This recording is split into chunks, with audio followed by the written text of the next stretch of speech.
अजीत अंजुम बने हुए हैं। अजीत, अरविंद केजरीवाल ने थोड़ी देर पहले कहा कि सांसदों का घेराव करे जनता और तमाम सवालों को सीधे उन तक पहुंचाए।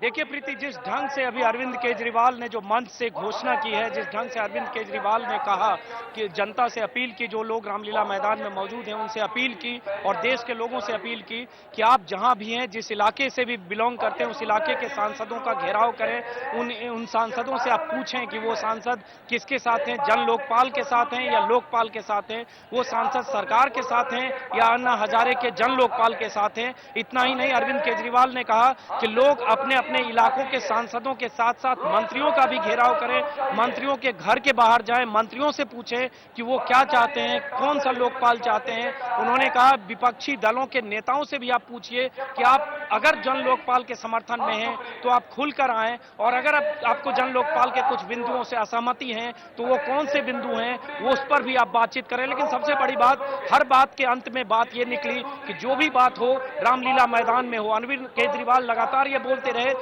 चाहे विपक्षी दल के सांसद हैं, चाहे अरुणा रॉय हैं जो सामाजिक कार्यकर्ता हैं, जिन्होंने कल कुछ बिंदुओं पर असहमति जताई थी और उन्होंने तीसरे तरह के लोकपाल की बात की थी। कल हम सब ने न्यूज 24 पर और दर्शकों को बताया था कि एक तीसरा लोकपाल बिल के भी बात हो रही है, जो अरुणा राय ने बताया। उन तमाम मुद्दों पर बात करने की बात अगर अरविंद केजरीवाल कह रहे हैं तो वो कह रहे हैं ये सब रामलीला मैदान में हो, इस मंच पर हो। ये थोड़ी मुश्किल मांग है और इस पर अमल करना किसी के लिए भी मुश्किल है। जाहिर है लोकपाल बिल को लेकर या अन्ना हजारे की मांग को लेकर लोगों में एकजुटता है, लोगों की भीड़ है। मैं चाहूंगा इस पर बात करने से पहले एक बार जरा कैमरामैन आपको तस्वीर दिखाएं जो रामलीला मैदान की है। सुबह से लोगों का यहाँ जमावड़ा लग रहा है, चारों तरफ आप देख सकते हैं इतना शोर शराबा है कि शायद मेरी आवाज आप तक पहुंच रही है या नहीं पहुंच रही है मैं कह नहीं सकता, लेकिन जहां मैं हूं मेरे पीछे भी भीड़ है, चारों तरफ मैदान में लोगों का जमावड़ा है। और ये वो लोग हैं जो अन्ना की अपील पर यहां पहुंचे हैं। इनमें बहुत सारे लोग होंगे, मैं कहूं कि ज्यादातर ऐसे लोग होंगे जो नहीं जानते कि लोकपाल क्या है, जन लोकपाल क्या है। वो सिर्फ ये जानते हैं कि अन्ना हजारे भ्रष्टाचार के खिलाफ या सिस्टम में जो भ्रष्टाचार है उसके खिलाफ किसी कानून की बात कर रहे हैं और उस कानून की मांग के लिए ये लोग अन्ना हजारे के साथ हैं। लेकिन सबसे बड़ी मुश्किल की घड़ी ये है, सबसे बड़ा सवाल ये है कि आखिर ये अनशन कब तक चलेगा, क्या ये डेडलॉक टूटेगा, क्या सरकार और टीम अन्ना के बीच बातचीत से कोई रास्ता निकलेगा, क्या 30 तारीख के पहले सरकार कोई ऐसा रास्ता निकालेगी। और अगर सरकार कोई रास्ता नहीं निकाल पाती है 30 के पहले और टीम अन्ना अपनी मांगों से पीछे नहीं हटती है तो फिर क्या होगा, ये बहुत बड़ा सवाल है। आज अनशन का 6ठा दिन है, रामलीला मैदान पर अनशन का 3रा दिन है।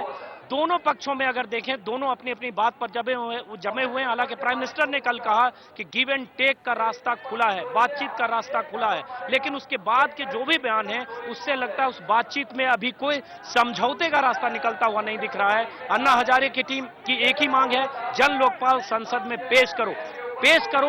ये मांग पहले से थी लेकिन वो मांग अचानक कल तब्दील हुई, इस जन लोकपाल को पास भी करो। मुझे लगता है बहुत मुश्किल मांग है जिस पर सरकार को भी मानना मुश्किल होगा।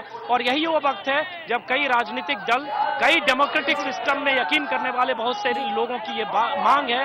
लोग ये कहने लगे हैं कि ये मांग कहीं न कहीं अनडेमोक्रेटिक है कि आप एक मंच पर बैठकर लगातार अगर एक तरह के कानून बनाने की मांग करते हैं और उसकी एक समय सीमा तय करते हैं, लेकिन कोई न कोई रास्ता बीच का निकालना होगा। क्योंकि जिस ढंग से टीम अन्ना के लोग लगातार अपनी बात पर अड़े हैं और उससे बड़ी बात देश भर से जिस ढंग से लोगों का समर्थन उनको मिल रहा है, जो लोग इस मैदान में आए इनमें बहुत से लोग, ज्यादातर लोग ऐसे हैं जो अपने आप अपनी सुविधा के हिसाब से चलकर यहां आए हैं, सिर्फ इस बात के लिए आए हैं कि अन्ना हजारे अगर यहां अनशन पर बैठे हैं, उनकी कोई ऐसी मांग है जो जनहित में है और उस मांग को समर्थन देने आए हैं। और यही समर्थन है, यही जन समुद्र है, यही जन सैलाब है जो अन्ना को मजबूती भी दे रही है और टीम अन्ना को बार बार अपनी जिद पर अड़े रहने का संबल भी दे रही है। लेकिन खतरा यहीं से शुरू होता है, खतरा यहीं से शुरू होता है कि अनशन का 6ठा दिन और 30 तारीख होने में अभी वक्त बाकी है, उसके पहले रास्ता कैसे निकले। अगर रास्ता नहीं निकलेगा तो ये अनशन की ये लड़ाई, अन्ना हजारे की ये लड़ाई